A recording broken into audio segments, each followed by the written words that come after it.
Chapter 3. Struggles with Temptation. The neon lights of Derek's favorite bar flickered like a siren's call, casting a seductive glow that seemed to beckon Jake back to his old life. He stood outside, his resolve wavering, the crisp evening air doing little to cool the internal battle raging within him. Just 3 weeks into his transformation, Jake felt the first real test of his commitment. Derek had been persistent, calling and texting multiple times, his messages oscillating between casual invitations and thinly veiled attempts at manipulation. "Come on, bro," read the latest text. "We used to rule this place. One night won't kill your precious new routine." Jake's fingers traced the outline of his phone, the temptation gnawing at the edges of his newfound discipline. The doctor's warnings about his pre-diabetic condition echoed in his mind, a stark reminder of why he'd started this journey.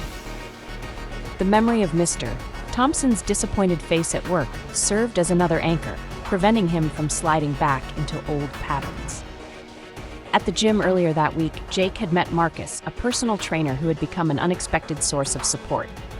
Marcus shared his own story of transformation, a past filled with addiction and poor choices, now replaced by a life of purpose and health. Temptation isn't a sign of weakness, Marcus had told him during their last training session. It's an opportunity to prove your strength. Tonight, those words resonated deeply.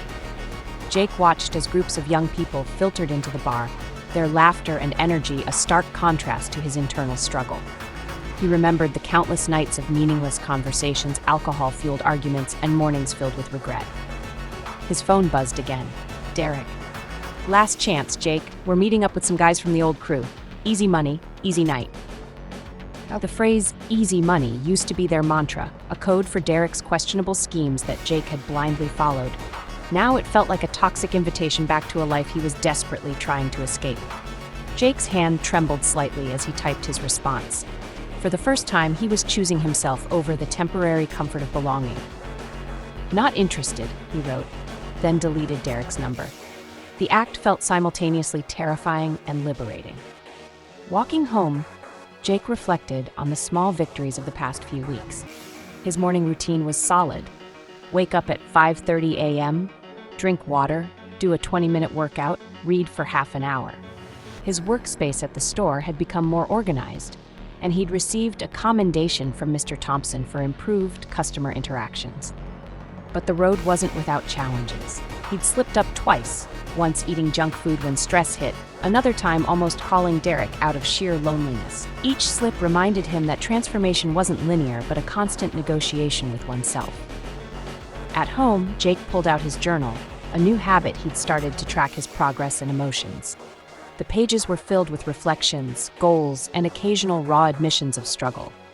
"Temptation is real," he wrote, "but so is my commitment to change." The marathon training schedule on his wall served as a visual reminder of his larger goal. Each day of resistance was a step closer to not just completing the race, but proving to himself that he was capable of fundamental change. As the night settled, Jake understood something profound. Growth isn't about perfection. It's about choosing differently, even when, especially when, the old patterns beckon most strongly. He closed his eyes, feeling a mixture of exhaustion and pride. Tomorrow would bring another opportunity to prove his resilience, another chance to choose the person he was becoming over the person he used to be. The struggle with temptation was far from over, but for the first time, Jake felt he was winning.